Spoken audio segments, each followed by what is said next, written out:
নমস্কাৰ সকলোকে স্বাগতম জনাইছোঁ অন্য এক নতুন ভিডিঅ' তো এইটো ভিডিঅ'ত মই ক'ম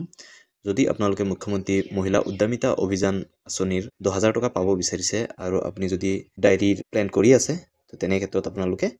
কেনেকৈ কৰিব আৰু এইখন বিজনেছ প্লেটফৰ্ম হয় এইটো ফাৰ্মৰ কাৰণে তো আপোনালোকে কেনেকৈ কৰিব সেইটোৱে মই আপোনালোকক দেখুৱাম তো ভিডিঅ'টো স্কিপ নকৰাকৈ চাব আৰু যদি আপোনালোকৰ কিবা ডাউট থাকে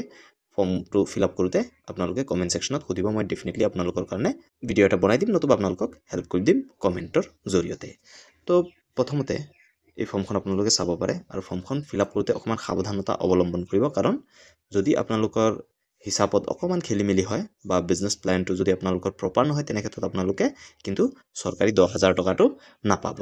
তো সেইকাৰণে ভিডিঅ'টো স্কিপ নকৰাকৈ চাব আৰু শেষলৈকে চাব তো এই বক্সটো চাব পাৰিছে name of the entrepreneur SHG member এইটো বক্সত আপোনাৰ নামটো দি দিব মানে গোটৰ মেম্বাৰ যোনজনী হয়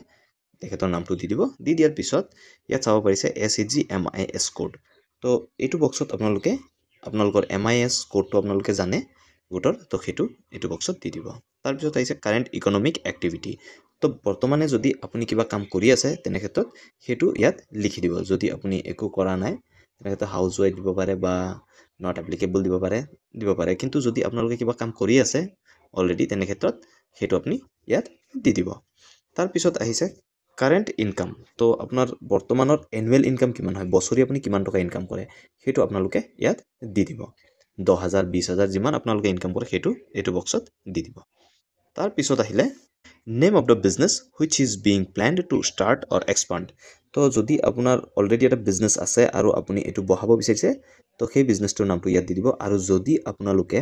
নতুনকৈ এটা বিজনেছ ষ্টাৰ্ট কৰিম বুলি ভাবি আছে আপোনাৰ কোনো বিজনেছ নাই তেনে ক্ষেত্ৰত সেই নতুন বিজনেছৰ নামটো এইটো বক্সত দি দিব তাৰপিছত আহিছে টাইপছ অফ বিজনেছ তো এতিয়া আপোনাৰ বিজনেছৰ টাইপটো কি হয় আপোনাৰ যদি প্ৰডাকশ্যন হয় তো প্ৰডাকশ্যন দিব ছাৰ্ভিচ হ'লে ছাৰ্ভিচ দিব ট্ৰেডিং হ'লে ট্ৰেডিং দিব তো ডেফিনেটলি ডায়েৰীটো আপোনাৰ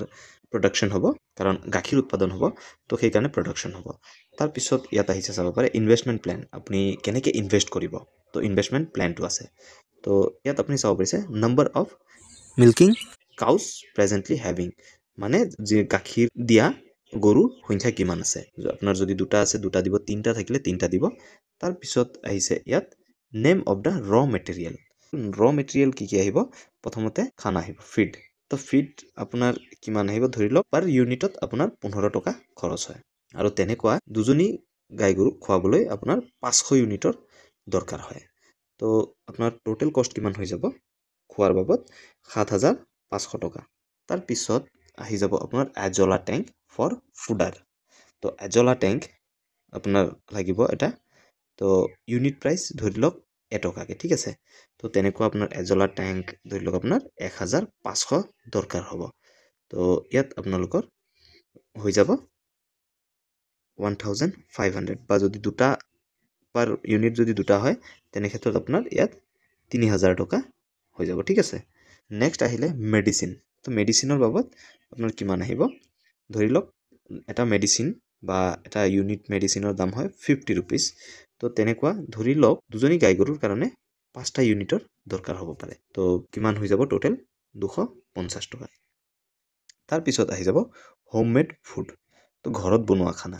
তো ঘৰত বনোৱা খানা ধৰি লওক আপোনাৰ পাৰ ইউনিটত খৰচা হৈ যায় আপোনাৰ 8 টকাকৈ আৰু এনেকুৱা খানা 400 ইউনিটৰ দৰকাৰ হয় এই দুটাই পূৰণ কৰি দিব 8 পূৰণ 400 তেতিয়াহ'লে আপোনাৰ 3200 টকা খৰচ হ'ব তাৰপিছত আহিলে মেডিকেল ছাপোৰ্ট তো যদি আপুনি কিবা ভাবিছে যে মেডিচিনেল ছাপোৰ্টৰ বাহিৰেও বা বেলেগ আৰু কিবা খৰচা আছে সেইকেইটা আপুনি দিব পাৰে তো ধৰি লওক পাৰ ইউনিটত 150 টকা তো এইটো আপোনাৰ হিচাপত দিব মই জাষ্ট এটা ড্ৰ লাইন দিছোঁ আপোনালোকক যে এইটোৰ বেছত আপোনালোকে কৰিব পাৰে তো ধৰি লওক ইউনিট দুটা লাগিল তো 150কে দুটা ইউনিট হ'লে 300 টকা যাব তো এনেকৈ আপোনাৰ এই গোটেইকেইটা যোগ কৰি দিব যোগ কৰি দি ইয়াত চাব পাৰে এইটো বক্সত দিয়া আছে টোটেল ইনভেষ্টমেণ্ট তো ইয়াৰ চিধা চিধি একেবাৰে লাষ্টত আপোনালোকে চাব পাৰে হিচাপ কৰি দিব এই ওপৰৰ গোটেইখিনি হিচাপ কৰি দিয়াৰ পিছত আপোনাৰ যিটো হয় সেইটো ইয়াত লিখি দিব তাৰপিছত আহি যাব ইয়াত চাব পাৰে ফাণ্ড ডিটেইল তো ফাণ্ড ডিটেইলছ কি আহিব ফাণ্ড ফ্ৰম MMUA কিমান দিব 10,000 টকা তো মুখ্যমন্ত্ৰী মহিলা উদ্যমিতাৰ পৰা দিব 10,000 টকা আৰু আপোনাৰ কিমান বাকী থাকিল আপোনাৰ খৰচা হ'ব 14,250 টকা ঠিক আছে তো আৰু আপোনাৰ সেলফ কন্ট্ৰিবিউশন মানে আপুনি নিজে দিব লাগিব 4250 টকা তো ইয়াত আকৌ আপুনি টোটালটো লিখি দিব এই দুটাই যোগ কৰি ইয়াত লিখি দিব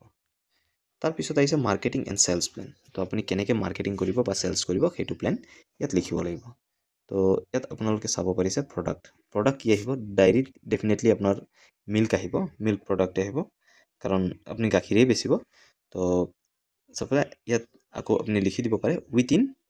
8 months বা 8 মাহত বা 6 মাহত 7 মাহত সেইটো আপুনি ইয়াত লিখি দিব পাৰে নিলিখিলেও একো কথা নাই তাৰপিছত ইয়াত চাব পাৰিছে এক্সপেক্টেড প্ৰডাকশ্যন তো আপুনি কিমান প্ৰডাকশ্যন আশা কৰে এতিয়া গাখীৰটো লিটাৰত জোখা হ'ব তো লিটাৰ ধৰি লওক আপোনাৰ 900 লিটাৰ গাখীৰ আপুনি উৎপাদন কৰিব পাৰিব দুজনী গাই গৰুৰ পৰা আপুনি 900 লিটাৰ গাখীৰ পাব তো আপোনাৰ এভাৰেজ সেল প্ৰাইস ধৰি লওক আপোনাৰ 55 টকাকে পাৰ লিটাৰ হয় তো তেনেকে আপুনি হিসাব কৰি চাওক 900 লিটাৰৰ দাম কিমান হ'ব যদি 55কে হয় তেন্তে হ'ব 495,500 টকা তো এইটো হ'ল আপোনাৰ টোটাল সেল টাৰ্নওভাৰ তো ইমানখিনি আপুনি পাব গাখীৰ বেছি তো এইটোৱে হ'ল কমপ্লিট বিজনেস প্ল্যান তাৰ পিছত ইয়াত আপুনি চাব পাৰিছে এক্সপেক্টেড এডিশনাল ইনকাম পাৰ ইয়াৰ তো ই গাখীৰৰ বাহিৰেও যদি আৰু বেলেগ কিবা ইনকাম আছে তেনে ক্ষেত্ৰত এইটো বক্সত আপুনি লিখি দিব তাৰ পিছত ইয়াত আহিছে সাবমিটেড বাই তো ইয়াত আপোনাৰ সিগনেচাৰটো কৰি দিব তাৰ পিছত ভেৰিফাইড বাই ইয়াত একো লিখিব নালাগে কাৰণ এইটো ব্লক কোঅৰ্ডিনেটৰে কৰিব তাৰ পিছত ইয়াত আহিছে এপ্ৰুভ বা ৰিজেক্ট বা কমেন্ট তো এইটো ব্লকৰ পৰা হিহতে দি দিব ইয়াত আপোনাৰ কৰিবলগীয়া একো নাই আশা কৰো ভিডিওটো ভাল লাগিল যদি ভাল লাগিল প্লিজ লাইক এটা কৰি দিব আৰু মোষ্ট ইম্পৰ্টেন্টলি মই আৰু এটা কথা কৈ থওঁ যদি আপোনাৰ বেলেগ কিবা প্ল্যান আছে কমেন্ট সেকশনত কৈ দিব মই ডেফিনেটলি আপোনালোকৰ কাৰণে নতুন ভিডিও লৈ আহিম ধন্যবাদ জয় অসম